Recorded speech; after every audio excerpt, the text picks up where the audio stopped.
Hi, my name is John. And my name is Lloyd. And we're the hosts of The Pint, a pop culture podcast. Lloyd, if you had to tell any of the people out there that might be listening to The Pint for the first time about anything unsavory or disconcerting we might do on the show, what would you warn them about? Well, sometimes we drop spoilers, and sometimes we swear like motherfucking sailors. Fuck yeah, we do. You heard it from him. You've been warned. Listen in.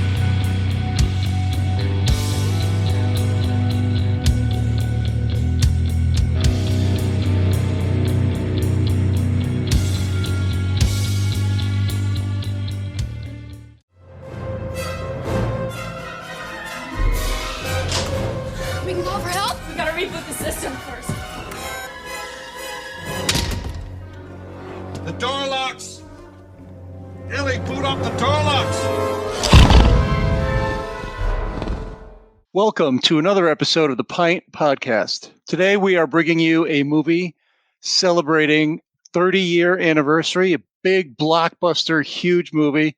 I think you've all seen it. I know one person that hasn't. That's pretty incredible. We are talking about 1993's the first and the best, Jurassic Park. My name is Lloyd.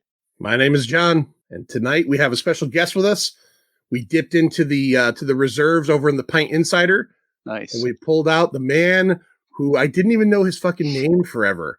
He's just, to me, he's Hot Coffee Lawsuit until I eventually met him. First of all, he's not only just Hot Coffee Lawsuit on Instagram, but he also doesn't have a head as far as I was concerned, because every picture of him is a t-shirt picture, chin down. So when I finally was able to meet Erik with a K, I got to see his face. I think this was maybe a couple years ago at CT Horror Fest or at one of Larry's shows. And I was like, shit, this guy does exist. He's a real person. So, Erik, how you doing tonight, man? What's new? I'm good, man. How you doing? Hey, man, you couldn't give the rookie the call up for like taming the T-Rex or Cure the Winged Serpent. You're just the biggest blockbuster of all time, but I'll try to keep up. I know just from following you on Instagram that you're an archive guy. The great archive down in Bridgeport. I know you're into a lot of the kind of cult, as Larry would say, the cult classics and stuff. But yeah, exactly. Let's bring him in for the big one. Let's bring him in for the biggest. What the biggest. What was it when it came out? I think they said an adventure 65 million years in the making. Yeah. By the way, something I didn't realize, because I'm not like a paleontologist or really a big dinosaur guy. I wasn't that kid. It's not even Jurassic is wrong. It's Cretaceous for all of that stuff. Yeah. Yeah, they do allude to it at some point in the movie too. I think Jurassic is like an overarching type of phrase for that, but Cretaceous would have been better. But in all honesty, say Cretaceous Park and immediately it doesn't work. Sorry. I know why they went with Jurassic. So Lloyd, let's get right into it. Let's talk about Jurassic Park. Before we get started, does anyone want to get out? Jurassic Park came out on June 11th, 1993. Budget of $63 million. Looks great. Still looks great. $63 million. Man, looks great for that. So directed by Steven Spielberg. I think most people know that. Screenplay by Michael Crichton and David Koepp. Now, Michael Crichton, if you know about him, real big technology, science fiction, techno thriller kind of writer. Lots of great books. A lot of his books have the same themes, kind of failures of the human interaction with technology. And then some sort of catastrophe. Yeah, like he had already done Westworld, and this is, just kind of in line with that. Yep. So you'll know him from Andromeda Strain, Great Train Robbery, Congo, Sphere, all the Jurassic Parks, Westworld. He did Runaway. Yes. We talked about that. Yeah, right. Another great one. Twister, ER. Yeah. And then Koepp, David Koepp. He is the ninth most successful screenwriter. That's a tongue twister of all time in terms of like U.S. box office sales. He's got some of the stuff that I like of his Bad Influence. Remember that? Yeah. Oh, is that Rob Lowe? Yeah, Rob Lowe. Yeah. That's a good one. Yeah. Jurassic Park, Lost World, Carlito's Way, Mission Impossible, Spider-Man, Indiana Jones, and the Kingdom of the Crystal Skull, which we all love, and the new Indiana Jones that'll be coming out. I'm going to see it. Fuck it. I don't care. Yeah. I don't care. You could be. Crystal Skull. We talked about it, right? Look, it's not great. It's not as bad as everybody says, in my opinion. But when I saw that trailer for Dial of Destiny, even though he's 98 years old, I don't care. The music. I'm going. I'm going to go. Did you get the feelies? Yeah, I get the feelings at stuff like that. I'll admit it. I'm a sucker for Eric. Are you a sucker for that stuff? For the nostalgia? Yeah, I'm a sucker for all that stuff, man. I'm just like a total mark, bullseye on my brain. So yeah. Can't lie about it. So one thing I'll mention about Kep, he did basically write the final draft of the movie. He did leave out a lot of the novel's exposition, and they reincorporated it as the cartoon. Mr. In the visitor center. DNA. And I fucking love that section. That whole part is really good. I actually ordered a Mr. DNA t-shirt to wear for a podcast because that's important, what you wear. Nice. But it didn't come in time, so I'm rocking an archive shirt instead. But nice. The spirit of Mr. DNA is on my body. So I cannot say that I have never bought a t-shirt just for a podcast because I have. I think I'm the only one that hasn't, but I'm not saying there's anything wrong with it. Yeah. So this movie, in 1989, before the book was actually published, Spielberg and Crichton were discussing, plans for ER. And he learned about the upcoming novel and became very interested and, really wanted to direct it. When it came down to it, so they had Warner Brothers and Tim Burton. These are all people and companies bidding. Warner Brothers and Tim Burton, Columbia Pictures and Richard Donner, 20th Century Fox and Joe Dante. Yes. And then Universal Studios and Spielberg. And his asking price was 1.5 non-negotiable, 1.5 million. But as soon as the book, before it was published, Michael Crichton had a deal where anybody buys this, it's 1.5 million and a percentage of the gross. Michael Crichton, who passed away very sadly, he had Jurassic Park money. Like what kind of he did. He had Jurassic money. he was like going to like the fucking strip clubs and like fucking just making it rain. Right. Yeah.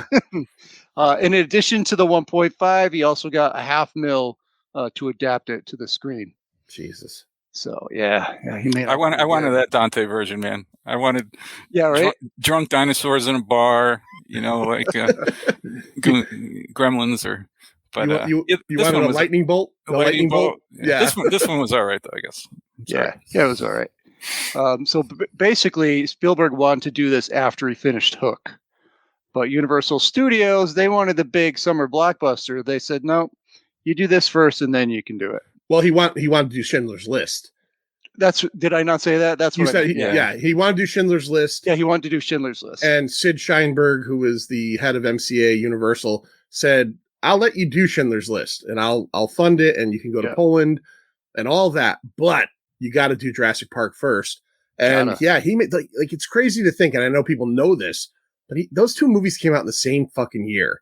Like literally the summer blockbuster popcorn extravaganza. And then the movie that I've only seen once because I can't handle ever watching that again. He was in Poland, I guess, working on the Post, so he was there for Schindler's while he was still simultaneously working on Jurassic Park. It's nuts, man. It's nuts. And Jurassic, we can get into it later, but Jurassic won a lot of the technical awards, and then Schindler won Movie of the Year and everything. It won everything. Yeah, he won Director of the Year, so he won it all that year. It won the award of movie that I went and saw in the theaters, and I just sat there and cried at the end, and then just said, "I'm never watching this." It's right there. It's up there with Requiem for a Dream, with movies that I saw once, and I can say, "Wow, that was a technical achievement," and man, it ripped your heart out. And no thanks to that ever again.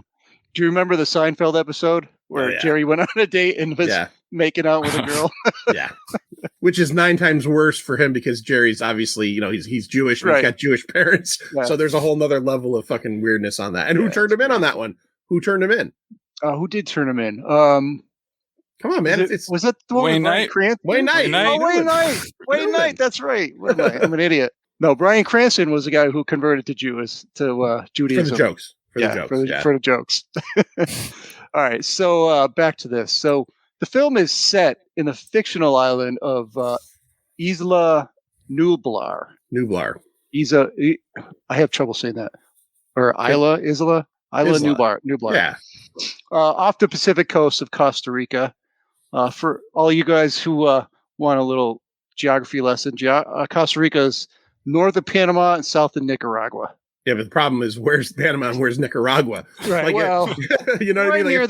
Right near the upper portion of South America. I would essentially say, if anybody doesn't know where Costa Rica is, the odds of them knowing where Nicaragua is very low. Very low. But the movie was not shot there. It was not filmed there. It was filmed beginning August 24th, 1992 on the Hawaiian island of Kauai. Yeah. So a lot of the outdoor stuff was done there. He had already worked there. Spielberg did. So, he had some ins over there and got a lot of the daytime exterior shots there. But on September 11th of that year, there was a Hurricane Iniki. And a lot of the footage that you see in the film is actually during that hurricane. Samuel L. Jackson was supposed to film an actual death scene for his character, because as we get into it in the movie, all you know is he goes to check on the power grid, and then you find his arm later. He flew to Hawaii.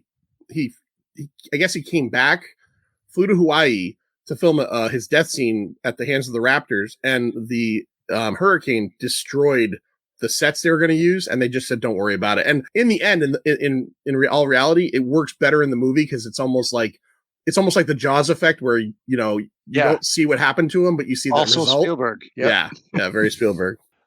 So by mid-September, filming moved to California, and they shot a lot of the indoor stuff, the Raptors in the kitchen, Stage 24 in the Universal Studios, a bunch of other stuff, until November. So 4 months in California. And then post-production went all the way up until May, another 6 months. And like Erik said, Spielberg was in Poland, so working on Schindler's List, and working a little bit on this as well. Dinosaurs. Yeah. Want to talk about dinosaurs? Yeah, let's talk about dinosaurs. Yeah. So he considered full life, life-size dinosaurs, but knew they were going to be expensive and probably not convincing. So basically, we're using Stan Winston to create animatronics, Phil Tippett to do go motion for long shots, Mike Lantieri to supervise the onset effects, and then Dennis Murin of Industrial Light and Magic for some goddamn groundbreaking computer-generated amazing imagery. So Phil Tippett comes in to do the go motion stuff, and Spielberg starts seeing the effects put together and says, this isn't going to work. Motion blurs. It's not going to work for a major motion picture. So they essentially, Dennis Murin said, I think we can make that with CGI. So Dennis Murin comes in and does it with CGI. They keep Phil Tippett on because Phil Tippett became kind of like their go-to guy for the movement, right? Because that's what he does, right? It's all stop motion. So he comes in and he starts doing all the setups for the CGI guys. The line in the movie, I'm going to paraphrase it, where one character says to another, it looks like you're out of a job. And then the character responds to, or I think it's Alan Grant says, more like extinct, is the line that Steven Spielberg said to Phil Tippett when his go motion wasn't going to work, and Dennis Murin showed them the CGI, the maps and stuff. He literally said, looks like you're out of a job, Phil. And Phil said, I'd say extinct.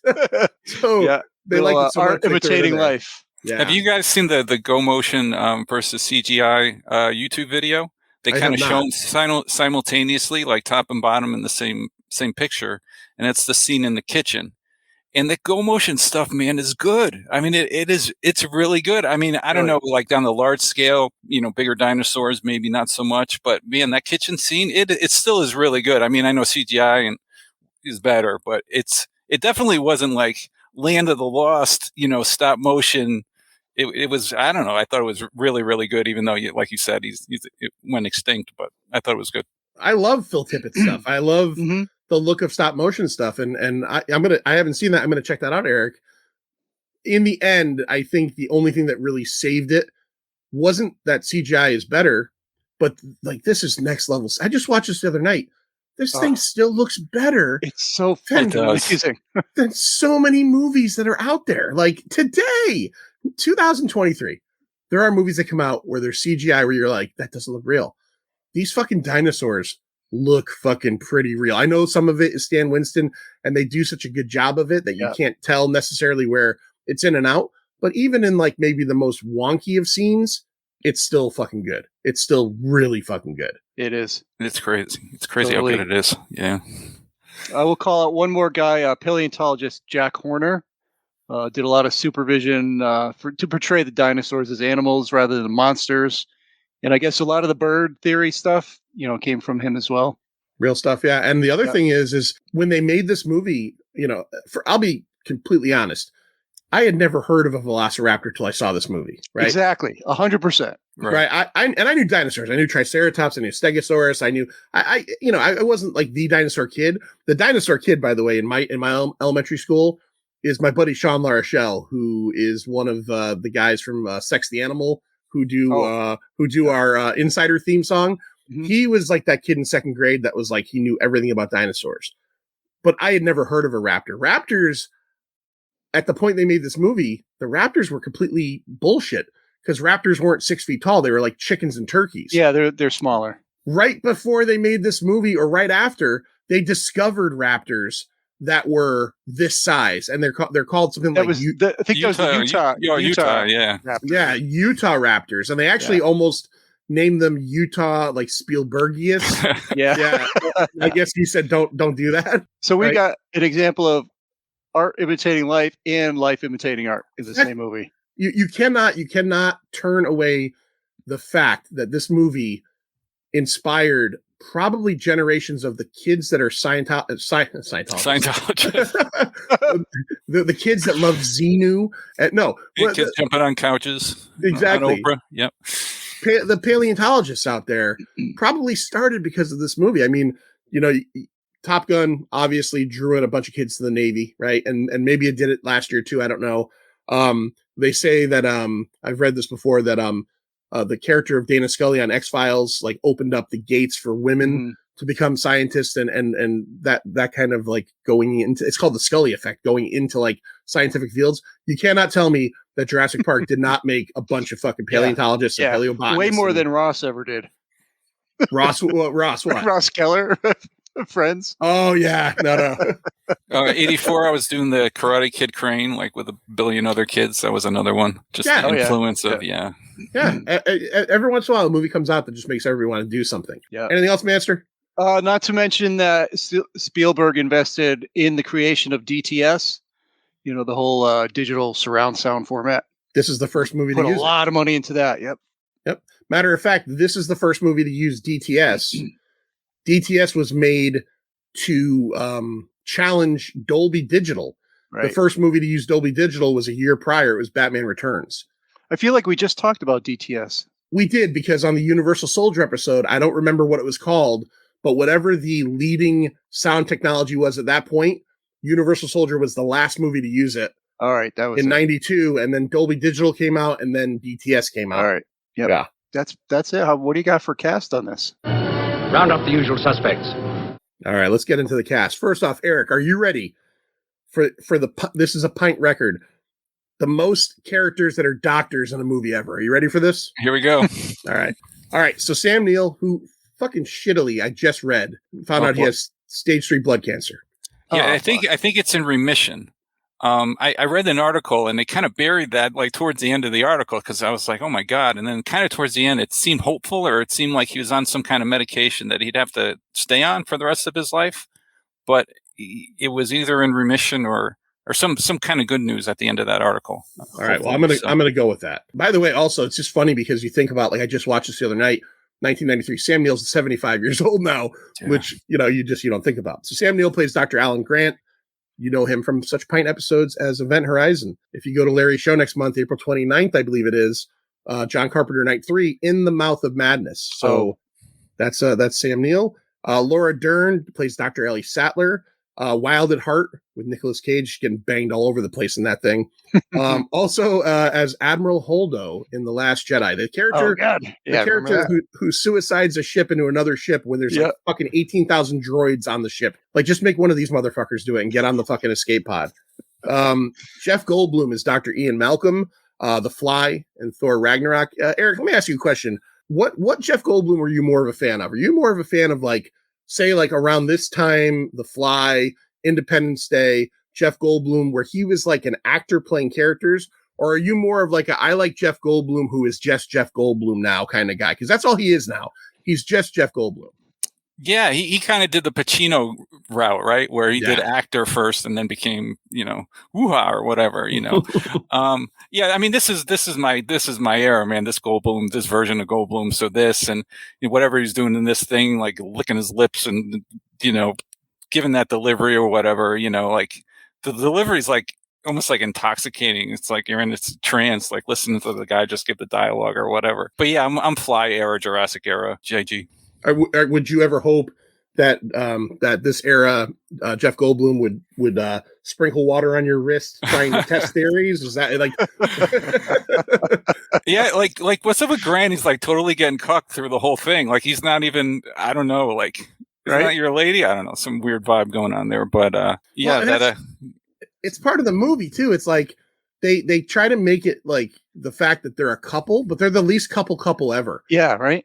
Yeah, like I know that they're on this fucking adventure and everything, but like doesn't ever seem to be a moment of like even like more than just like colleagues, It's kind of weird. And I don't mind it. You don't need a love story in this movie, but like it's mostly just sort of like weird glances now and then. Weird glances and like her incredible like need to have kids. Yeah, like she's setting them up to be in the car with the kids and all this stuff, and it's just like, okay, all right, we don't need it's Jurassic Park. We don't need this. All right. Richard Attenborough plays Dr. John Hammond, another doctor, mostly known as a director. He's also an actor. He directed Cry Freedom. Pardon me, I burped. Cry Freedom and Chaplin with Robert Downey Jr. Samuel L. Jackson plays Ray Arnold. You know him from such On the QT episodes as Jackie Brown and Deep Blue Sea. A shark ate him. A motherfucking shark ate him. Wayne Knight, who we mentioned a few minutes ago for ratting out Jerry Seinfeld as Newman, plays Dennis Nedry, a real fat fucking slob. Like I'm not the guy to say that, but man, is this guy like he's just constantly eating candies and snacks and pies and stuff. Like, look, I'm a big guy, but like I eat fruit for fuck's sake. Wayne Knight. You know him obviously from Seinfeld and Basic Instinct. Basic Instinct apparently got him this role. Yeah, Steven Spielberg thought he was really good in it. Yeah. B.D. Wong plays Dr. Henry Wu. Executive Decision. He's one of the crew in that one. And a TV show I absolutely love called Aquafina is Nora from Queens on Comedy Central. And then we'll just do the kids. Joseph Mazzello plays Tim. He had tried out for a role in Hook. He was too young and too small. Mm-hmm. Spielberg said to him, I will hire you for like the next thing I do, which probably a lot of people say. And Spielberg hired him. I think I've heard Spielberg say that a couple times. Yeah. And they had to switch the kids around because they wanted Mazzello, but in the book, the girl is younger than the boy. But because they wanted Mazzello, they had to make the boy younger than the girl. And they also switched in the book. Lex, the girl, is the dinosaur nut, and the boy is the computer nut. I love the fact that they make it out. He is a dinosaur nut in the movie. She is only a computer nut at the end when she needs to be. Yeah. Like, I'm called a hacker. Like she says one thing in the whole movie. Yeah. She says, "Oh, it's a CD-ROM." Like when they're in the truck, and then at the end of the movie, she's like shutting doors and like fucking manually doing overriding systems. I'm like, oh, this was a little bit much. Oh, this is Linux. Yeah. Speaking of her, that's Ariana Richardson as Lex. She was in Tremors and Tremors 3. She was. And Tremors, yeah. Yeah, and Angus, which is a pretty Angus is a pretty good mid-90s fat kid movie, but it's a Did you read some alternate actors who auditioned for some of these roles? I did, and I don't remember. Oh, I know Harrison Ford, they wanted him for Alan Grant. Yeah. And he probably said, I'm too busy. Yeah, I think so. William Hurt, both him and Harrison Ford. Robin Wright and Gwyneth Paltrow and Helen Hunt, Dr. Ellie. Jim Carrey for the Jeff Goldblum. I read that yesterday. Yeah. And they said he was really good, and they were thinking about hiring him. Yep. Yeah. Yep. And Sean Connery as Richard Attenborough, and finally Christina Ricci as the Lex Murphy character. Oh yeah, she was. cool. Yeah. That would have been about a year or two before Addams Family, when she kind of broke out earlier, but right around that time. Yeah. Interesting. I like Christina Ricci. Yeah, I do too. She's got a round face. She does. Yeah. Like she's like, her face is like a fucking moon. It's weird. Around other things. That's not a moon. That's a space station. That's not a moon. That's not a moon. That's Christina Ricci. All right, let's get into Jurassic Park. All right, first scene. Erik, do you think the first scene is Spielberg calling up all of his Jaws first scene-ness? Because, right, like the parallels here. Yeah, well, Spielberg, man, he loves those lights, man. Those that ambient light or whatever, or the spotlights or whatever, they're shining all over the place. That's kind of like through the whole movie. Actually, there's a lot of scenes that use that spotlight effect. But yeah, is it like, yeah, it's a total Jaws kind of like, just introduce the thing kind of, and you don't see the thing. Yeah, don't see it. But somebody gets dragged into the thing kind of deal. So yeah, Right. definitely like a Jaws callback. Workers on this in this like jungle area, and there's some kind of cage contraption, and they are trying to basically get something back into the cage. One of the workers gets pulled into the cage, and we know it's bad news. And obviously, you go see Jurassic Park, you're not thinking, oh, is it a gorilla? It's a fucking dinosaur. You just don't know which dinosaur it is. And again, in 1993, if you didn't know what a velociraptor was, you had a lot coming to you. So we don't really see what happens here, but we know someone gets killed. With this state-of-the-art park, like, why do you need like the gate guy? Like, Can't it be like automated? Why do you need some dude like climbing to the top of this thing or whatever? But I don't know. You don't put out another job ad for gate guy after that. I think that was the last gate guy. What happened to the last gate guy? While we're talking about the movie as a whole, Lloyd, can we just talk about like the complete, like what this whole movie really is about? Essentially, the plot of Jurassic Park is that it's all an insurance audit. I mean, that's not exciting to kids, but I mean, this is all an insurance audit for John Hammond has created this park on Isla Nublar, which he's cloned dinosaurs. Yeah. And for him to be able to have his shareholders approve this idea, he's doing a dry run on like a weekend and bringing in experts to basically sign off on this. It's a fucking insurance audit. That's whole all movie, it is. Yeah. Right. Yep. So he handpicks paleontologist, paleobotanist, a chaos mathematician, which that's just odd, but he has his lawyer, his grandkids come, which is a terrible idea if you don't know if this park is safe or not. But there's other things that like I never really picked up on before. Like, we know that Nedry, the Wayne Knight character, is obviously he's crooked. He's going to be stealing some of the dino DNA and selling it to a competitor. By the way, that guy Cameron Thor, who plays Dodson, a little bit of kiddie porn going on. Oh, is that? Oh, I didn't know that. Yeah. He went to jail, I think. Yes. Oh, he for did 3 years, I think. Yeah, I don't know if it was kiddie porn or if it was like actually like touching a kid. Did either of you see the last terrible Jurassic World movie? No. Oh, God, no. Okay, No. I did. And in that movie, the actor who you might be familiar with, Campbell Scott, you know who that is? I know the name. Campbell Scott is kind of a big, not a big actor, but he's more well known than this Cameron Thor guy, whatever his name, or Thor, whatever. Yeah, that's it. He plays the same character. He's the bad guy in the movie. He plays the same character. They just couldn't use the other guy because he's in fucking Sing Sing getting fucking, oh my God. Getting taught a lesson on fucking D Block. You know what I mean? Sure. Yeah. So anyways, I also heard that he was so down and out when he auditioned for that role. He actually went and bought that can of Barbasol for the audition and took it home and used it. Yeah. Yeah, that's crazy. I read the same thing. They said he, this is also like, you think of actors and their method bullshit. They said he spent hours in a drugstore picking out the perfect can of Barbasol. It's like, dude, how many Barbasols are there? The red one and the green one? Right. Just buy a fucking can. I'll tell you what though, Barbasol is so, in my mind anyway, iconic. It just has that, it brings me back to a certain place, like when I was like 13. Right. And at some kind of like summer camp, and the older kids were shaving, and it was fucking Barbasol. And it just has that smell. You know exactly what it is the moment it touches your nostrils. Yeah. Yeah, no. yeah, spoiler alert, I actually use Barbasol. Yeah, There you- I have some upstairs in my shaving kit.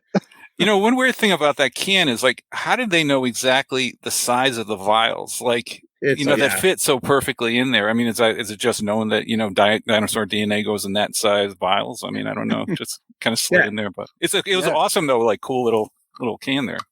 Yeah. Eric, don't you know that like you just go like back then you just go to like your local, like, your pharmacy and you just ask the pharmacist, what size vials would you put like dinosaur embryo. live dinosaur embryos in? And they're like, oh, we sell those by the 100. We sell them by the 100. We sell them by the gross. It's 144. I don't know how many. Oh, I only need like fucking 18. No, but I'll buy the whole pack. I'll buy the gross. I'll buy the fucking gross. No, so what I was gonna say was something I picked up on. I never really picked up on before. Is like they kind of say at one point in this that Nedry was the lowest bidder. Like, what is John fucking Hammond doing with this place? And that's funny because he always says spares no expense, but on what? I mean, I guess he spared some Nedry expense, I guess. Yeah, he spares a lot of expense. Like, dude was seriously disgruntled. And they can't figure out how to get the power back on. Like one guy can do all of that. Yeah. You've definitely, I'm not an IT. Eric, I kind of have a feeling. Are you an IT? Yeah. Yeah. Time to time. Okay. So like you would never trust like super complex systems to one person, right? Is there a backup usually? Well, I wouldn't trust it to me. Okay. All right. But, it's funny. Their IT department was like basically two guys, right? I mean, it's right. So pretty crazy. Yeah. And they did my solution every time I have a computer problem. I just shut it down. And just reboot. Right. Yeah. That's how we reset the park. How are we going to get fucking, they call India from Jurassic Park and the guy's just like, have you tried to shut it down yet? Unplug for 10 seconds. Unplug the back of the Jurassic Park maximizer, the box in the back. Unplug it, 10 seconds, plug it back in again. The light's going to flash green, go yellow. If it goes green again, you're good. It's on. You're a fucking genius.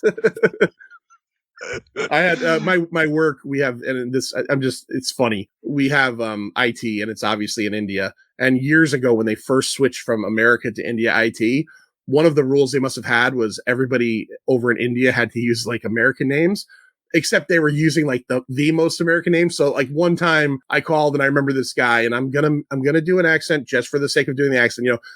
Thank you very much for calling. This is Austin speaking. Yeah. And I'm like, sir, you are not Austin.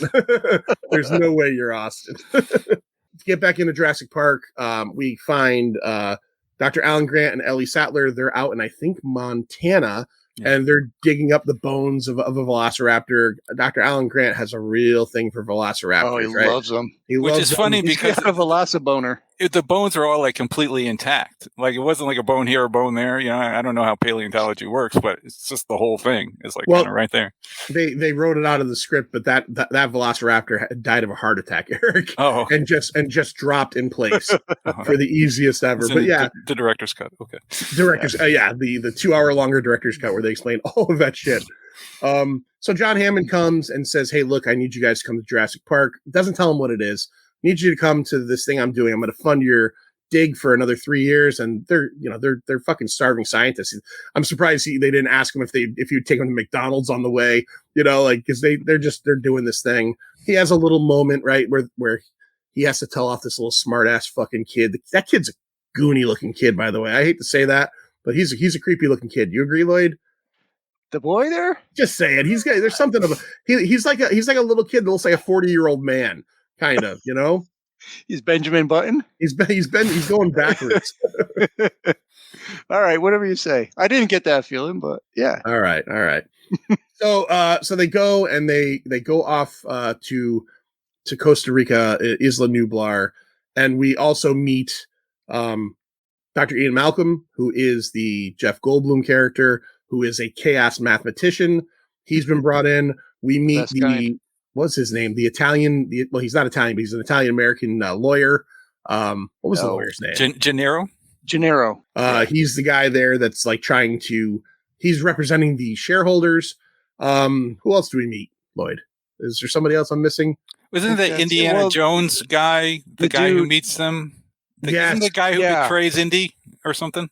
No, that wasn't Alfred Molina. It's not him. Oh, okay. No. I forget his name, but yeah, I recognize him though. And that sets up a big part of the plot, because what do they find in that scene, Eric, where he goes to visit that guy? Yeah, well, that's what I don't understand. Like it's like a mine for, mosquitoes and amber kind of deal, right? Right. But like there's already they already discovered one of these things because there's a dinosaur in the first scene. So like how many of these amber mosquitoes are there out there? I was kind of a little confused by that part. Yeah, I think John Hammond just wants every piece of amber on Earth now that has a mosquito in it. So, believe it or not, I was watching this movie with somebody who had never seen it before. Candy? Yeah. Sorry, Candy. And she was a little confused. It is a little confusing, like where you are in the time frame between the first few scenes. Well, I think it's straight up. I think the first scene happens. Hammond just has people digging constantly because Right, but the second scene isn't a flashback. It's current. No, time. because the lawyer's there just telling him that, so yeah, but it just seemed weird to me that I would almost consider like the amber thing like a once in a lifetime, maybe twice in a lifetime. It seems like, I don't know, they're picking them out every day. I don't know. Yeah, they picked it out there. Big old chunk of amber with a little mosquito in it. We learn as the movie goes along that this is how they're creating the dinosaurs. The dinosaur DNA is, as Mr. DNA explains to us, that the mosquitoes have always existed, and just like they do now, they feed on blood. Well, they get stuck in tree sap. Tree sap becomes amber. They find these mosquitoes stuck in the tree sap. They use a very fine drill and like needle. They suck out the dinosaur DNA, right? And then they're able to do the best they can to replicate. But what's the problem with the replication process, Lloyd, in terms of what they need to do to it? Well, they have gaps. Yeah. They don't have all the DNA, so they fill in the gaps with frog DNA. according to a little cartoon there. There's questions about that, the ethical responsibility and stuff like that, which Dr. Malcolm certainly brings up. And they say, yeah, we only create female dinosaurs. I was just going to say the one thing about that Mr. DNA is like, it's that kind of cool thing where Hammond is talking to Hammond, like Screen Hammond is talking to real Hammond. But does that mean that Hammond has to be there every single time? Like, yes, 24 hours a day? Well, I think he is, because he also makes a comment that I found pretty hard to believe with the amount of dinosaurs we've seen. He says he was there for every dinosaur hatching. Right. Yeah, that's to imprint or whatever. Like, you got to be kidding. Like, this dude, he must be like 3 a.m, dead. He's like, look, he's 85 years old. He's dead asleep. And someone's knocking on his door going, there's a Gallimimus hatching. Oh, hold on. I'll get my white suit on. Fuck. I'd be like, go, just fucking go. You know what you could do? Hatch it and bring it in the room. It could look at me for a minute and then get the fuck out. Like, but yeah, you're right. Like he's doing every tour, right? Yep. Like he's going to do every tour. So he's going to be there with John, that hurt. And then he's also going to be like, this guy's whole job is going to be watching animals get hatched and being on tour. So he's like the trainer. He's like the Rancor trainer. Absolutely. He's got a bond right away. Everyone. Yeah. I found that funny. That's total bullshit. Yeah. And he was so excited about the Chilean sea bass for lunch. Like he brings it up more than once. He's like, oh, we've got a world class. I'm like, all right, calm down, guy. Calm down. You got these people just saw dinosaurs. Even as hungry as I can get, I'd probably not want to eat for a little while and try to process this shit.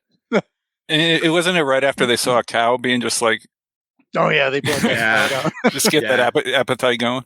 I also had a thought about the cow scene, and tell me if you track with this. In the scene where they feed the cow to the velociraptor, they lift the cow up on this kind of cow sling, canvas sling, right? Yeah. And then they lower it down, and then it gets attacked by the velociraptors. It's a fucking frightening scene. You don't see anything because we don't see the velociraptors till close to the end, but you see all the bushes whacking around. And then when they pull the canvas thing back up again, it's mangled. Why would you waste those things? Like, what if I hate to say it, and I thought the exact same thing. I get it. You don't want to be cruel to animals, but just drop the cow from like 10 feet up. Yes, it breaks all of its legs. Yes, it screams a little bit more. It is going to be dead quick. Instead of can you imagine when John Hammond is looking at like the P&L for Jurassic Park, and he's like, what is this, $27,000 in supplies every month. And they're like, oh, for the cows. Like those are the cow transporters for why don't you just drop them? Yeah, just fucking drop them. Or don't they put the goat up from the ground? The goat comes up from like the goat is like fucking like Steven Tyler at an Aerosmith concert coming from under the stage. Yeah, they should just do that with the cows. Yeah, very weird. Very weird. Eric, do you find yourself when you're watching movies like Jurassic Park thinking of like logistics like this? I mean, when I'm going to do a podcast, like in the next 24 hours, like if I was just watching it to watch it, I would notice nothing and just like, sleepwalk through it. But, I couldn't help but notice. I'm like, that thing is ruined. And you got to assume they're feeding at least one cow a day to these things, right? Yeah. You got to assume.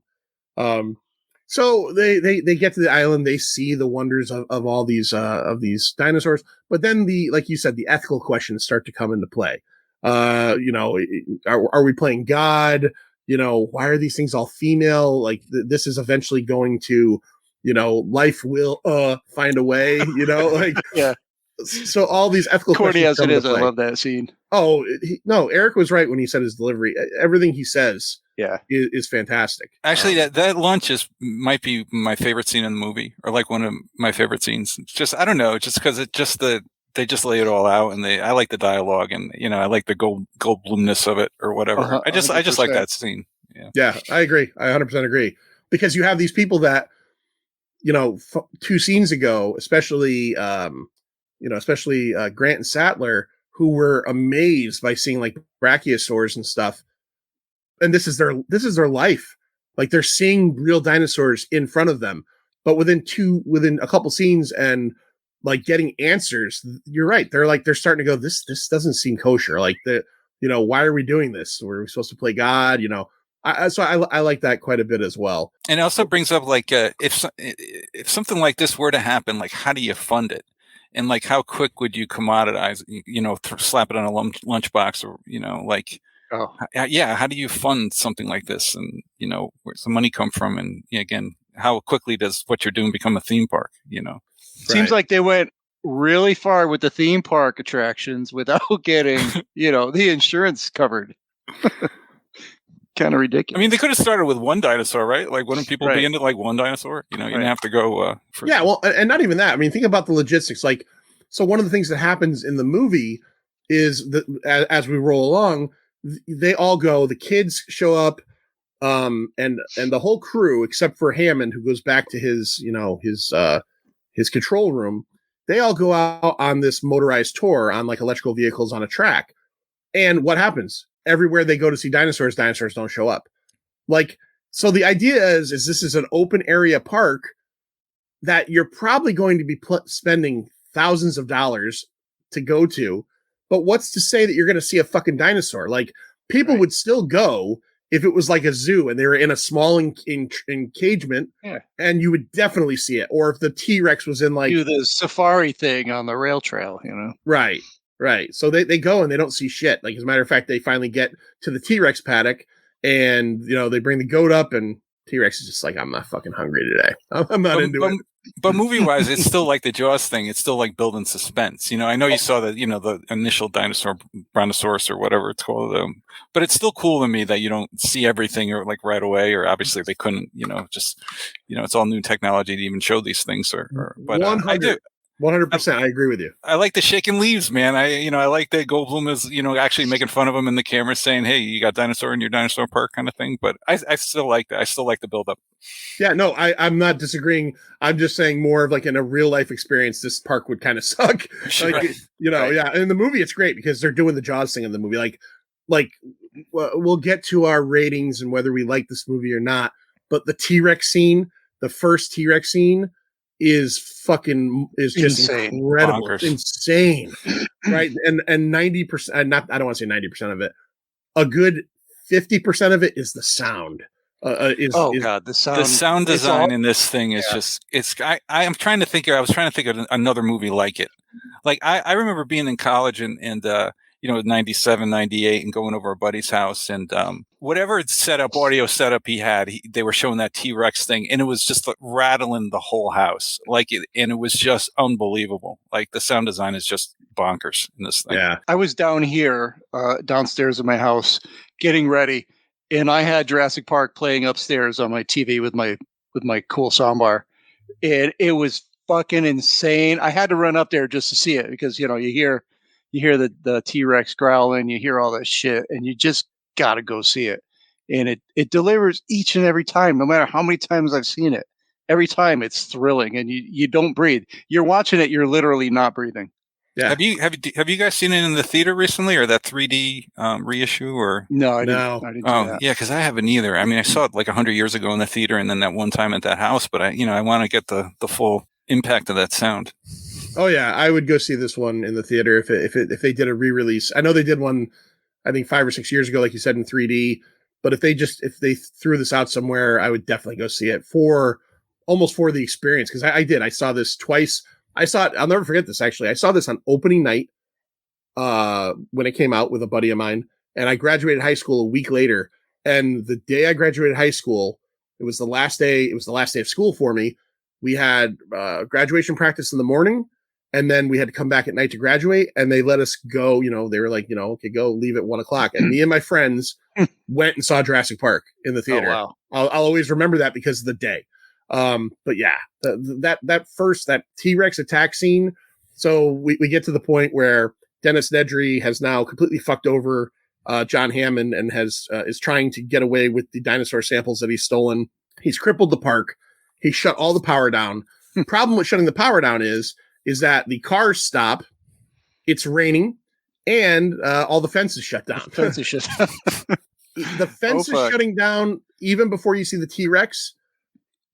I almost equate it to the barrels in Jaws, because again, when the fences start to pop and that noise, and then you just see the head. They don't even make, like, really the first viewing of the T-Rex isn't even almost a big deal. It's just a head popping up over the fucking trees, but you're just like, holy shit, that's a Tyrannosaurus Rex.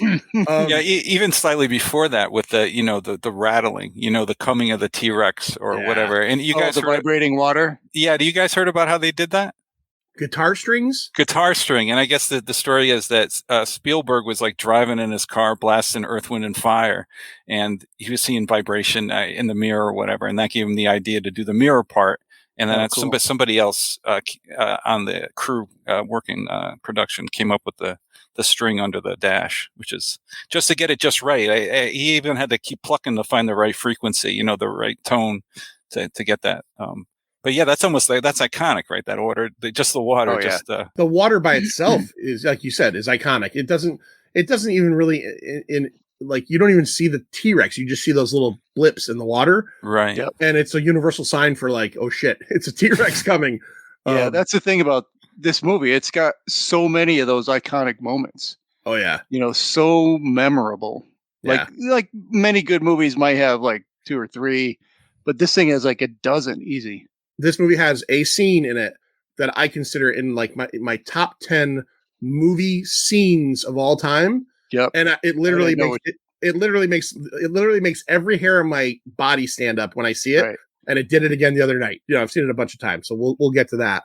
T-Rex comes out and just fucking starts demolishing these trucks. The kids are in their own truck.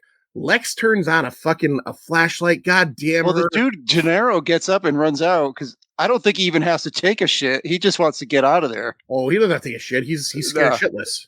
Yeah. I know. He's scared shitless, and he goes into the bathroom and just hangs out there. I guess leaving 2 kids alone. What a in the original script, I guess they said that Malcolm was going to do that as well, and just run, not abandon the kids, but run. And he asked Spielberg, he's like, "Can I do something heroic?" And he does. He leads the dinosaur there. He leads the dinosaur away. He ends up getting hurt as well, and Gennaro gets eaten on the toilet. But that whole scene, I did want to bring this up though. That whole scene where it's attacking the Explorer, and it's it bites a tire at one point. It's awesome, and then they have these giant sunroofs, and it's almost like the Hooper scene in the cage where it's just ramming its face down, and these fucking poor little kids. Tim, man, this kid gets the shit kicked out of him. They're sinking in the mud and everything. Oh yeah, that's another thing. They start going down. They're being pushed down, and mud is coming in. Like they're going to drown in mud, or they get eaten by a dinosaur, or crushed by a truck, whatever. Yeah, I got to be honest, Eric. Those 3 choices: crushed by the truck, drowning in the mud, or eaten by the T-Rex. Where are you going? I wanted to see the inside of a T-Rex, maybe, like, before I go. So I wouldn't mind being a snack. I heard that the T-Rex like lost a tooth during that scene, like that, just the banging on that top part of that window. Oh yeah, huh. And I think maybe in future movies they had the T-Rex intentionally like not have a tooth or something as like a callback to that. That's pretty cool. Pretty cool. That's pretty cool. I did read that they said that, especially when it rained outside, because one of those, I mean, there's CGI, but one of those giant T-Rexes was animatronic, and they said like they would be eating lunch on set, and it would just start to come to life and move, and they said everybody would like be fucking freaked out. Oh, it wouldn't even make noises. It would just, like they said, the head would start to shake back and forth, and I could see that. Yeah, I read it wasn't designed to work in the rain. And Spielberg said, "Hey, you think So they said, "Well, let's give it a shot." But it would just the foam would just absorb all the water and start to shake. And when they called cut, like all the crews running with ShamWows trying to dry this thing off. All right, Lloyd, I got to ask you about this next whole little bit here, because I found this to be a little odd, or maybe again, suspension of disbelief. But I know how you get sometimes. Grant saves the kids and gets them eventually out of the truck. The truck does fall off of kind of an overpass. It lands in a tree. He saves Tim. He saves Lex. But the truck starts to move down the tree. Do you think that truck would just slowly start coming down the tree like that? It just seemed like, because it's like chasing them down the tree. I get it. There's a lot of branches, but I felt like it would probably just like fall out of the tree or tip over, because it keeps doing this very suspenseful thing where it drops like 5 feet and then they move down a little bit and then it drops more. And I just felt like this thing wouldn't move down the tree. It's funny you should ask that, because as I was watching that scene, I was thinking that exact same question. Yeah. And I think, all right, so I totally believe that the truck could fall into the tree and then get stuck in the branch. Especially those are big trees. I mean, I don't know. Maybe he grew dinosaur-sized trees as well. I do believe it could do that, and I do believe it would start falling at some point, like the axle gave out and the tire bent and it started slipping down. But without the massive velocity, I can kind of believe that it could get stuck from time to time and not fall all the way down. All right, I'll believe you. I believe you. That whole scene has one of my favorite lines in the whole movie, and it's really strange to say this is a favorite line, but it's very genuine. It's right before Grant saves Tim out of the truck. Tim just says, "I threw up," which is such a little kid thing, because like they just were attacked by a T-Rex. He just fell out of off of a cliff in a truck, and just like a little kid might be, he's like embarrassed that he threw up. Mm-hmm. I think that's a great line. The truck did they end up underneath the truck at the end?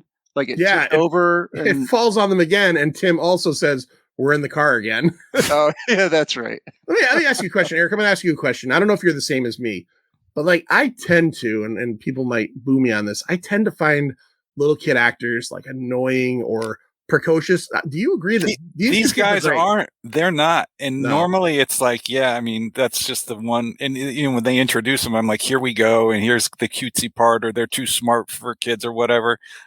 These kids are all right. I don't know. Yeah. They were okay. 100% agree on that. Yeah, even the scene at the end where they're eating all the snacks, they're just acting like two kids who literally just found a dessert table. They're smiling at each other and they're just eating. Like, for sure. I thought this works. This is Spielberg magic, I think. I did think the same as you guys. The only thing that annoyed me was, why the fuck was she shining that spotlight? Yeah, I agree. Point it down, put it on the floor, point it down. Like, why are you shining it? She clearly turned it on. Why couldn't she shut it off? Yeah, she couldn't figure out how to shut it off. Right. Well, like what is it? Is it like one of those flashlights where it's a button to turn it on and then like a 9-number code to turn it off? Yeah. Just shut it the fuck off. Or just fucking put it on the floor. Even Tim is like, shut it off. Yeah, I know. It would have been funny if it was one of those lights with like 10 different modes. So she's trying to shut it off, but it's flashing. Yeah. Maybe that was it. That's probably what it was. So this is kind of where our characters kind of split up. Ellie had already split up. She had gone to check on a sick Triceratops. That in the movie they never ever talk about what happened to it.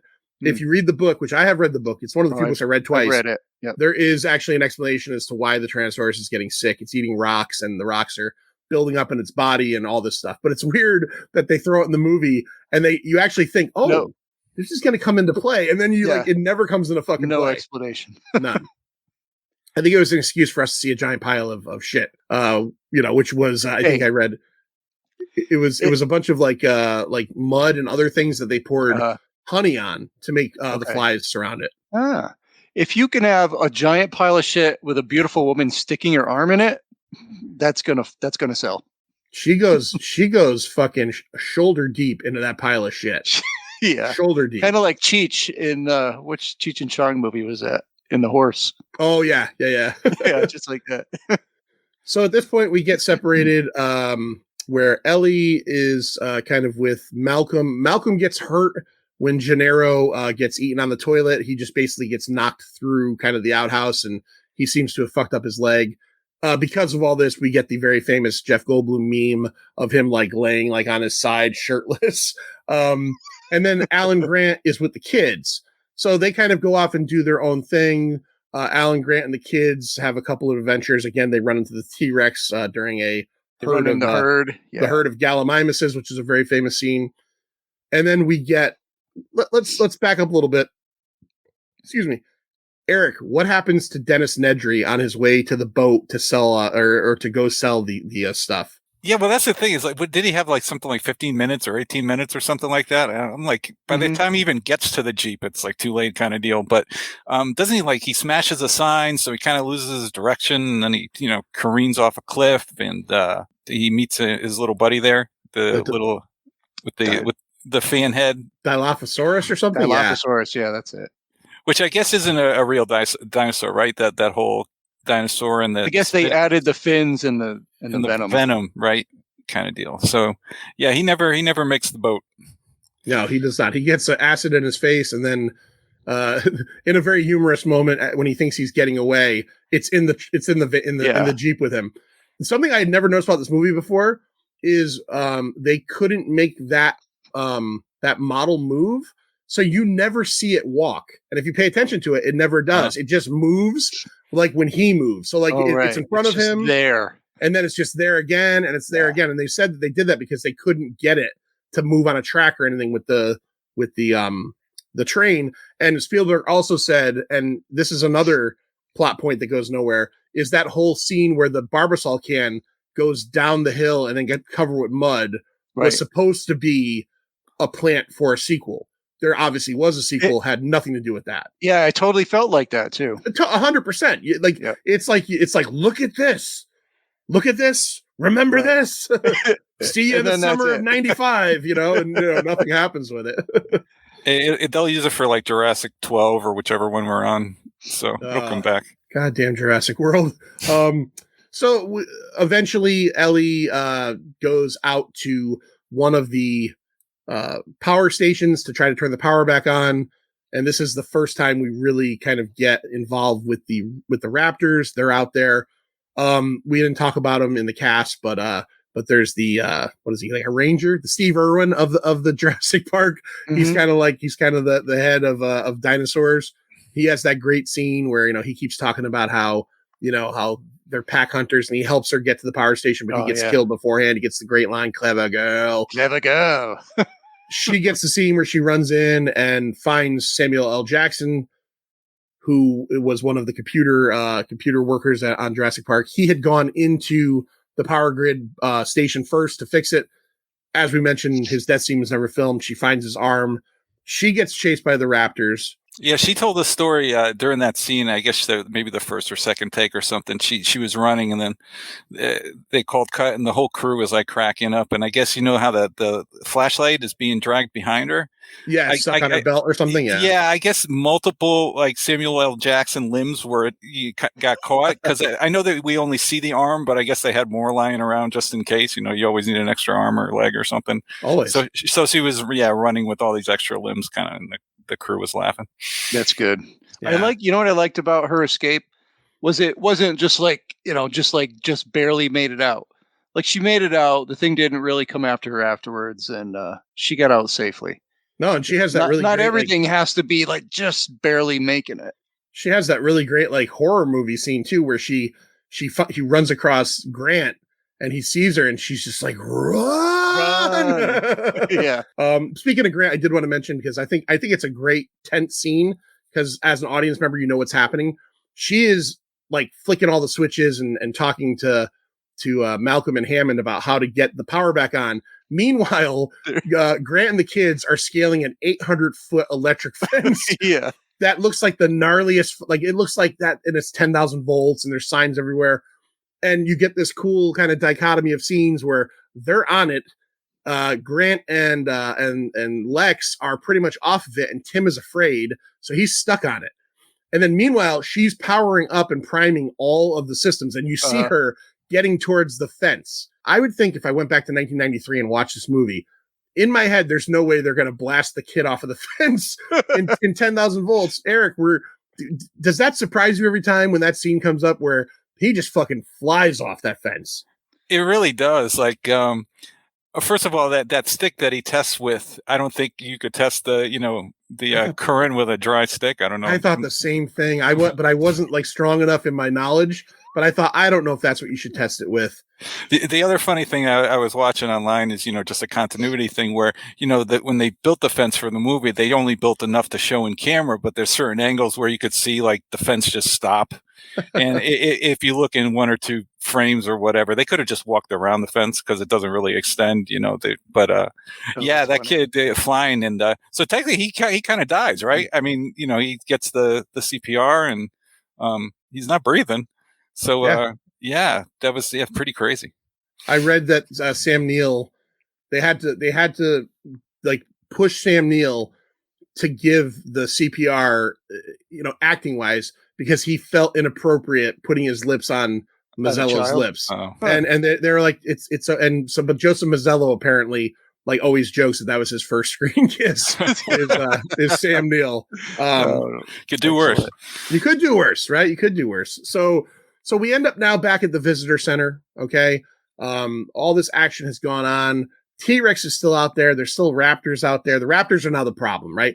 The T-Rex was the problem in the first part of the movie. Now the raptors are the real problem. They have proven to be smart. They hunt in packs, which Alan Grant said, that's how they took down the, Steve Irwin guy, is they surrounded him and he was looking at one of them, and then there's three of them, but one of them gets locked in right in the power station when she leaves. I think so. Yeah. She locks one of them in, so there's only two left. Lex and Tim are kind of having their little dessert. Lloyd, lead us through the whole kitchen scene, because this is a big one. Oh my God!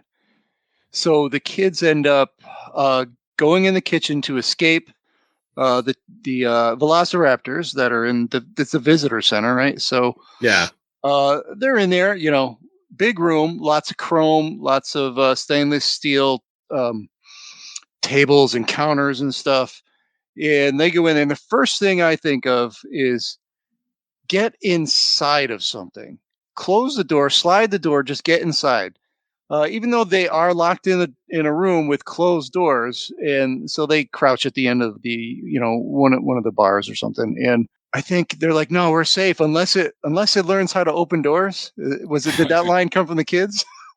Either the kids or Alan Grant. Yeah, maybe it was Grant. And sure enough, man, those they had that really great scene, and they used it multiple times, where you've got the small window in the door. You see the velociraptor's snout there, and then all of a sudden he huffs out, and the window steams up. I thought that was pretty fantastic. But sure enough, those fuckers figure out how to open a door. They get inside, and there's two. Get inside. There's two of them. And oh my God, this was one of the most intense scenes. And those kids are so smart for staying on the move, and just staying low and trying to keep away. And, I don't think there's ever any mention of it, but what is the sense of smell for these things? They got to be able to sniff things out pretty well, right? Yeah, I don't know if they ever say that, but they do. It's not really mentioned, but I did read that even though they don't know if velociraptors did this, because they do get into it. Do they get into it in this movie where they make like the honking sounds and stuff? I know they do that later, so that might be later. No, I don't think they did. Yeah, but they did say that like in the script, when they're clicking their nails on the ground, that's supposed to be like them talking to each other. totally tell they are working in sync together. Right. Yeah. One of them and goes high, one goes low. Yeah, Yeah. it's done so well. And I did hear that those scenes were shot with actors inside of suits. I read that too, and that's hard to believe because it looked really fucking good. It didn't. It just must have been angles and camera stuff. Yeah, they said that they could only be in the suits like 15 minutes at a time, just because of the way they had to wear the suits. And I guess though that when the Raptors actually jump up on the counter, that's CGI. Oh, that was such a good scene there. Yeah. And then the one goes through, like they had so they're crouching along and they're moving down the aisles and they're keeping their distance. And then the one goes right through instead of over or around, right through one of those tables, which was a great scene. One of the girl is at the end, I think, and the Raptor sees her reflection in the chrome, in the chrome, which is awesome, and attacks that and sort of gets stunned and knocked out, and that gives him a little chance to run out the door and escape. They escape and they meet up again. I think at that point with Grant and Sattler. Then they're out in the main center and Grant and Sattler there. And sure enough, the Velociraptors do come back out, and then they start to circle them. Right, like it's going down now. It's going to happen. They lock. First, they go up in the vent. Right, right. They do the Die Hard thing. Okay, up in the vent. Yep. You're right. And that gets them down to the main. The cool thing I read about that vent scene was when the girl falls through the vent trap, and they lift her back up. It's actually a stunt woman that's doing that stunt. And they superimpose the little girl's face on the stunt woman. So it looks pretty cool. Like if you freeze frame it, it's a little whatever. But I mean, in live action, you don't even notice. Except the fact the little girl is like buff and giant. Right. And there is just something about a scene where someone is dangling and something is underneath jumping. Yeah, that will get me every time, and it didn't in this one, man. No bueno. I'm not into that. Yeah. Not at all. Yeah. Even sitting on the couch watching it, I'm pulling my feet in. So we get to the main the kind of lobby of the visitor center. They come out of the vents, and they're, as we saw earlier in the movie, there's a bunch of put together fossils hanging from the ceiling, and they're all climbing down these fossils, and the Raptors are snapping at them, and the Raptors are up on the fossils as well. Yeah, they're all hanging. It's all chaos, right? And they eventually get down to the bottom, and it looks like it's fucking curtains. And then this scene is so cool, but I don't know how nobody saw him come in because he's literally a Tyrannosaurus fucking Rex, right? So for the audience, he comes off of camera. The Tyrannosaurus Rex's head comes off of camera and bites the first raptor, and starts to whip him around. But for the people that are in that room, you could not have not noticed this fucking 19-story tall monster come into the room. But anyways, it works. They all get away. Okay, and we'll just talk about their ending. They all get away. They get outside. They tell John Hammond, "Your park is fucked. I'm not signing off on this." Ian Malcolm is all fucked up. They get on a helicopter and they get the fuck away. What happens in the visitor center is the scene that I mentioned earlier. That is in my top 10 favorite images or scenes of a movie of all time. All right. And I'll be honest, Jurassic Park isn't in my top 10 movies of all time, but the scene where the fucking T-Rex is fighting the Raptors, and the Raptors are clawing at him and biting him, and he just is flipping them off. He whips one across the room. I think he crunches into the other one. He finishes them off. He defeats them.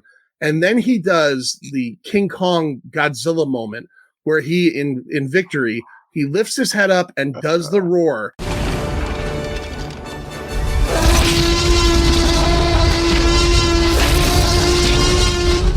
And that would be one thing, but the banner. The banner, yeah. The banner that says "When Dinosaurs Ruled the Earth," that was up in the visitor center, comes billowing down across him as he's roaring. I just got chills thinking about it again. It is fucking perfect. And he survives, right? I mean, we know that eventually he's going to come back, because really, he's really not the bad guy. The Raptors are kind of the bad guys, right? Yeah, right. Hey, John, is that the greatest face turn in history? The T-Rex? It very well might be. Very well might be. Let's not forget, 1 hour ago, he tried to kill those fucking kids by crushing them to death. Yeah. And then he comes out, the greatest face. Yeah, he healed the face, right? But incredible. And then we just get, the end of the movie, they're flying off. We can't forget, this is, I think, the 16th collaboration between John Williams and Steven Spielberg. And the theme is slept on. I don't know if a lot of people throw people talk about the ET theme and the Raiders theme and, a lot of the other ones he's done, but the it's so fucking badass. It's great. It's so badass. So it's good, great. yeah. When they're leaving in the helicopter, I read this and then I tried to listen for it. Right when Spielberg's name comes up in the credits, supposedly that like the 5 tones from Close Encounters. I read that. You can sort of hear it. I don't know, you're almost maybe wanting to hear it more than you can actually hear it. But if it's true, it's a pretty cool callback. I think it's still in my DVD player. I might throw it on tonight. After that's this. during when the credits come down. Right when Spielberg's name pops on the screen, you can sort of hear those 5 tones. Yeah, I'll go check it out. All right. So that's 1993's Jurassic Park celebrating its 30th anniversary. Lloyd, let's talk about the box office. All you care about is money. All right, so the box office. That weekend, the weekend of June 11th through June 13th, so not quite summer yet, but, that's summer. Just a start. Yeah, June, I guess I'd consider June summer. I consider movie summer May to end of August. Yeah. That's movie summer to me. 47 million. So 63 million budget, 47 million opening weekend. Dave came in at number 5, Guilty as Sin, number 4, Made in America, number 3, and Cliffhanger at number 2 at 7 million. So 40 million more than number 2. Yeah, this movie was huge. Unreal. And you know what the crazy part about this movie is the 3 of us in here are all not of the age range.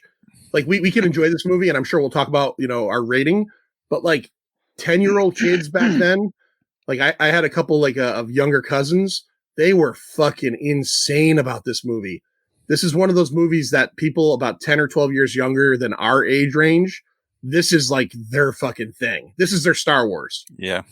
Really? Wow. Jurassic Park. I must have been like 27 when this came out. 27 times 2 or? No, just 27. I'm here for the Jurassic a little bit beyond the dinosaur age, but fuck, man. Steven Spielberg and giant dinosaurs. Yeah, I'm there. I'm totally there. Absolutely. So I also read that this is the first movie upon its release, re-release in 2013, the oldest movie to hit $1 billion. Oh, okay. So after the re-release, after the re-release, yeah. I think I remember when it came out. It they pulled the Avatar thing where they just wanted to get it over the amount of money. Yeah. So on the year of 93, it came in at 978 million worldwide. Yeah. This had to be number 1. Was number one? Yeah. I'll run down the top 10. Cliffhanger, number 10, 84 million. Hold on before you do that, Eric. You know the rating structure here on the Pint, 0 to 5, quarter and half scale optional. We don't have to get too deep into them, but every movie you've seen that Lloyd reads off, I want you to give it your score. So there we go. We'll go back to number 10 with Cliffhanger. If you don't remember it enough to give it a score, you could say pass, don't remember it. But anything that he gives out that you remember or have an opinion on, jump in there. You got it. All right. Cliffhanger, number 10. 3.5. All right. Schindler's List, number 9, 96 mil. Give you a 4. The Pelican Brief, 100 million. I'll give that a 2.75. Oh, all right. In the Line of Fire, 102. 3.5. Okay, we're at number 6. Indecent Proposal. Yeah, Demi's that's a 0.5 edition right there. Is that Woody Harrelson? Woody Harrelson, yeah. And, 3.75. All right, 106 billion for that. Sleepless in Seattle. I'm such a Harry Met Sally mark. That's that. And this is almost like not a pale imitation, but it doesn't. I always compare the two. It's not. So I don't know. I give that 3.5. 126 million, by the way. Another John Grisham, The Firm, 158 million. 3.75. At number 3, The Fugitive, 158. 183. I give that a 4. I love The Fugitive. Yeah. Number 2 at 219 million, Mrs. Doubtfire. Yeah. 3.5. And then number 1, we won't get to that till a little bit. Yep. So do you want to, I had the idea, I don't know if it's getting too late, but Nah, let's do it. I also have a list of all the dinosaurs. So I've got a list of all the dinosaurs in here. And I thought maybe we can go around and do just some of the memorable moments that like really stand out to you in this movie. All right. Let's do it. All right, let's start with Erik.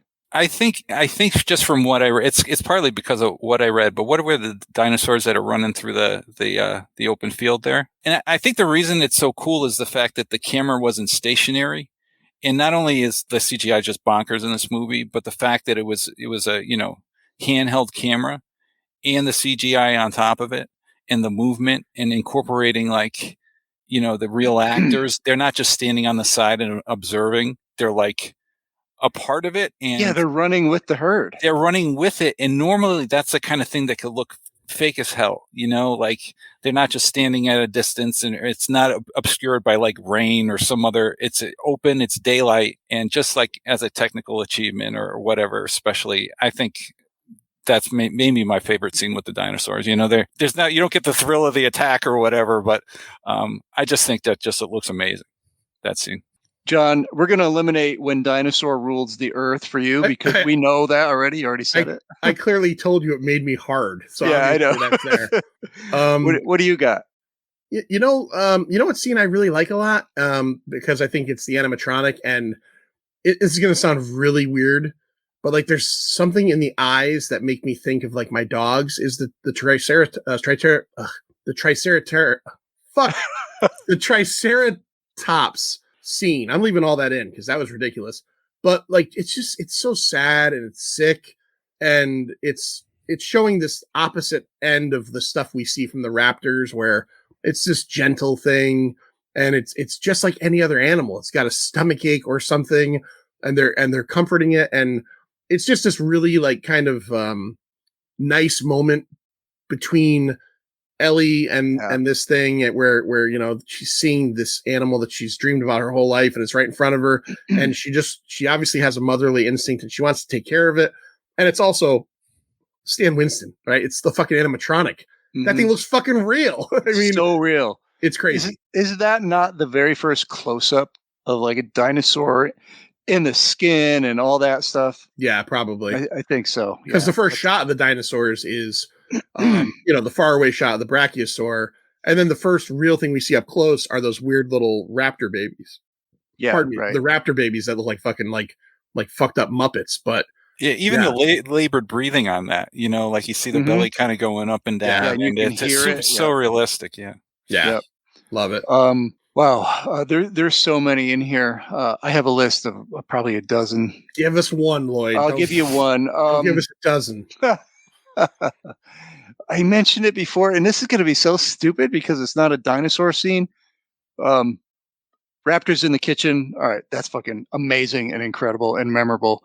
But I just love the exposition part, the cartoon where they explain how they find the thing, and it's all cartoon, and you just see it in such a way that anyone can understand it, anyone at all. Like kids, like you watch that for the first time and you're like, fuck yeah, that's how you do it. Like for sure, that's how you do it. That not only is that how you clone dinosaurs, but that's how you do an exposition scene in a movie. Yeah, it's so fucking good. He made that movie so much better by doing it that way instead of the exposition, that's in the book. Right. And then that whole conceit about like how the dinosaurs come to be, that the pseudoscience behind it, that's totally believable, and I totally believe it that it can happen. Yeah. For me, it's like so much better than, it's a time traveling dinosaur movie, or it's a Land of the Lost kind of Savage Land kind of thing. Totally, the science of it and the realism of that for me is like, or maybe older folks, is the hook. Whereas if it was something else, it would have been more of a kids movie. The science part of it, kind of brings it up, a more mature kind of like take on it. So yeah, I really like that conceit. Yeah. And if you've never, I know, Lloyd, you said you've read it. Jurassic Park is one of the few books. Like, I mean, I've always been a book reader, but I don't read novels as much anymore. But I read Jurassic Park twice. Like I read it twice, a couple years apart from each other. It's a great book. And there's a lot of things they cut out that weren't in the movie. They cut them from this movie, but I think they've put them in other movies. The pterodons were in the book. the flying dinosaurs. They put them in the third movie. The scene, the actual book opens. Isn't there a river with the? There's the river with the rapids and everything. That's out of it. That's actually kind of worked into the third movie. Okay. The scene that opens the book is those little compy dinosaurs eating a little kid. That's right. That got cut out of this movie because Spielberg said it was too much. But it's used in the second movie at the beginning. It's like how it all starts is one of the compies bites a little girl. And then one of the other things that wasn't in the book, but was in the script and Spielberg nixed it was at the end of the movie, instead of the T-Rex coming in and being the hero, there was initially some kind of hydraulic machine that was in the visitor center because obviously the place is still being built and everything. And Alan Grant traps the raptors in its contraption somehow. And he impales them on the bones, the fossils that are hanging up. So almost like think of like the Lost Boys, how like Kiefer Sutherland gets impaled. So combine the Aliens and Lost Boys. Exactly. Kind of combine Aliens, Lost Boys, and Spielberg kind of said, we have to rewrite this because I want the T-Rex to come back in the third act and kind of be like the hero. Like Erik said, like the face turn. Yeah. And thank God for that because, hey, that might have been cool. The whole kind of like, picking these things up and like, it would have definitely been a lot like more violent, like impaling them on bones. But you had to have that last scene with the T-Rex in this movie. All right. Plus, it still comes back to like these things are animals, right? So you don't really see, with all the shenanigans and the acting like God, you don't see the humans hurting the dinosaurs. And I think it would be a little weird for, kind of the hero to like, I know the raptors are bad, but they're animals. They're animals. Right. So I just think besides the T-Rex being awesome or whatever and giving boners, I just, I wouldn't like the fact that the hero kind of, impaled I don't know how it would feel. The tone would be weird. I don't know. Especially that hero who loves these. Yeah, loves them. Exactly. Yeah. Yeah. You're totally right. And who totally understands that they don't want to kill me because like I wore the wrong shirt today. They don't hate me because I owe them money. They're just animals that have like these incredible instincts, right? Let me just do a rundown of the list of the dinosaurs that were in the movie. All right. So I'm going to do alphabetical. Alamosaurus, that was a skeleton in the visitor center. Brachiosaurus is the first dinosaur they saw. By the way, another great scene, just seeing that for the first time. Chewing its food and standing up on its hind legs like that was just made up. Didn't do that. Dilophosaurus, right? So that was the one that spit venom and had the neck frill. How do you say Gallimimus? Gallimimus, I think. Gallimimus, yeah, running with the herd. Parasaurolophus was in the background with the Brachiosaurus. Triceratops, obviously, or as John says, Triceratosaurus. Or wow, I fucking I forget what you said. You said some good ones though. No, I was off the rails trying to say that. You invented like 5 new dinosaurs. Triceratosaur. I did. Lloyd, let's rate this thing. Don't judge me, monkey. Yeah, let's do it. You want me to start? Yeah, 0 to 5, as we say. Half and quarter scale optional. Lloyd, why don't you start? Then we'll go to Erik, and then I'll finish off. I'm going to be very short here. I usually get long-winded here, but it's got giant, amazing-looking dinosaurs. It has incredible sound, music, and sound effects. Amazing cinematography and the score, and it's just it's Jurassic Park. I'm just going to say 5 out of 5. Wow. I mean, it's fucking fantastic. Like, what would you take away from it? All right, 5 out of 5. Erik at Hot Coffee Lawsuit on Instagram. First time on the pint, but not the last time for sure. This has been a lot of fun. Yeah, thanks, guys. It's been awesome. So I'm going to be Debbie Dye. I mean, I got to follow a 5, right? A couple of things don't make it a 5 for me, and some of it's or most of it's personal. It's I was kind of too old. I mean, I was 20 when this came out, and it wasn't like a Star Wars or a Jaws for me where I had like this emotional attachment to it. Like I can give it all like, wow, it's the technical part of it and it's a lot of fun. But like when that movie came out, I was 20 and I was like too cool for school. So I was more in, it's funny you mentioned Wild at Heart. Like I was more into like the edgy, Reservoir Dogs kind of thing. Even though I like the movie, it wasn't just this personal, like you said, if, generation before this is their Star Wars. So I didn't have kind of that emotional connection. And then the other thing I'm going to say that's unfair is that, like, if I compare this to like Jaws, one of his earlier movies, characters in this are a little bit more of caricatures as opposed to Jaws, where like I feel they're real, lived in people. And I mean, they're just, to me, where here it's more kind of, they're playing parts, as opposed to just real lived in people that I feel more with Jaws. But again, it could be more my age, what I grew up with. So that's what kind of drops it just a little bit from like the 5. But everything else just rocks. It's awesome. So I give it like a 4.5. I'm going to actually completely agree with Eric. 4.5 for me. Mm-hmm. I was 18 when it came out. I've always loved this movie, but I fully agree. Like, there's no standout. Like, I know Ian Malcolm is probably the rock star character, but Alan Grant, as solid as Sam Neill is, he's a very like sometimes I describe these like a glass of water character, right? Like, very kind of just very plain. Like he fills his role. He is a scientist. Ellie is a scientist. Like, they fail completely at trying to make them seem like they're a couple. Like, it's almost like when they try to give them personality, it doesn't really work so much. Not in a bad way. That said, CGI holds up 30 years later. Looks better than shit that comes out today. Sound, incredible. Action, incredible. I do think personally, geez, I'm burping tonight. I never drink Coke when I record. I had a can of Coke. I never Cooking drink it Coke. up.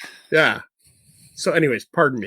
The pacing a little bit in the middle, after the T-Rex attack, kind of is a little slow for me in certain parts, but it's still an incredibly watchable movie. It's an achievement in every way, shape, and form. And yeah, I don't ever try to compare movies when we rate movies, but like when you do bring in Jaws, which this is almost like templated on Jaws, the characters are much more dynamic. They're much more lived in. But still, it's a 4.5 for me. It's a 4.5 for me. I go back to this every couple of years. I log my letterbox. I watched it 2 years ago in 21. And I think my review for it was holds up. Now, on the same end, not the fault of this movie, but much like the original Matrix, in my opinion, this movie is a goddamn like testament to why some movies should never have sequels. And we've gotten 5 from this first one. And like Jurassic World was okay. Jurassic Park 3 had some moments. They're overall not very good. So not the fault of this movie, but I just wanted to throw that out there, man. They just kept trying to make this movie again, and they just couldn't fucking do it. So 4.5, and a 5. That's got to average out to like a 4.75. I'm not a math guy. That's pretty fucking good. Now, The Pint is a co-production between John and myself and all you fans, all you insiders and listeners. And we would like to mention today, I don't know if anyone's a number one fan, but this one's pretty high. Laura Hyland, the former internet redheaded stranger, who first joined us on our Shaun of the Dead podcast. Yeah. And then I believe the second one was favorite concerts. And then she just took off from there. She goes with us to Connecticut called Classic Nights. She does the events. She's great. She's a great insider. We love you, Laura. Thank you for your support. Can I tell you a funny interaction I had with Laura recently? Oh yeah, absolutely. So she was going to pick up she sent me a picture of like a big piece of furniture she had picked up on Facebook Messenger. I said to her, please make sure when you go to do stuff like that, you make sure to bring Vinny with you, because there's a lot of nuts on the internet, right? And then she said, this is a very surreal moment for me, because a guy that I met on the internet, being me, is telling me to bring another guy I met on the internet, which, hey, that's how they met. Apparently they've been dating, to go pick up a part from a guy I met on the internet. And I just thought that was an incredibly funny Laura moment. Laura is one of the funniest people out there. And yeah, we appreciate you, Laura, so very much. So Eric, why don't you tell us a little about yourself before you head out and what you're up to? Well, thanks for having me, guys. It's pretty funny. It's crazy. Like, as I'm doing this, I almost forget to talk because I'm thinking I'm just listening to one of your episodes. I got to remind myself.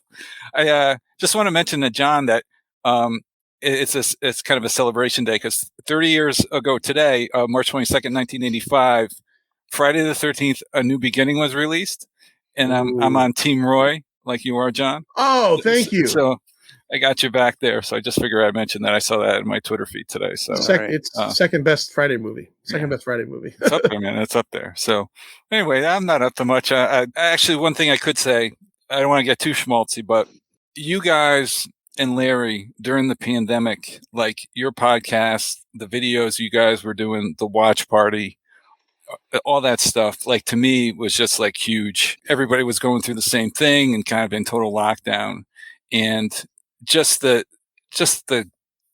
content and just listening to you guys all the time. It was a big deal for me. So again, don't want to get, any violence popping out or whatever, but I just really want to say I really appreciate it. All that you guys did and all that you guys do. And thanks again for having me. We appreciate you, man. You're so welcome. We appreciate everyone who listens, everyone who comes on. It's great. All right, Lloyd, I'm going to cry. Get us out of here. All right, let me take out of here. So you can just fire up, since we're living in 1990 something, fire up your Netscape Navigator, search Alta Vista, Excite, Dogpile, Ask Jeeves, whatever. You might find our Friendster or maybe our MySpace page. They're out there. But if you're in the modern day, on Facebook and YouTube, it's the Pint, a pop culture podcast. Instagram and Twitter, it's at the Pint Podcast. And Patreon, become a Pint Insider at www.patreon.com/the Pint. Run! See ya. It's over, Johnny. It's over! Nothing is over! Nothing! You just don't turn it off!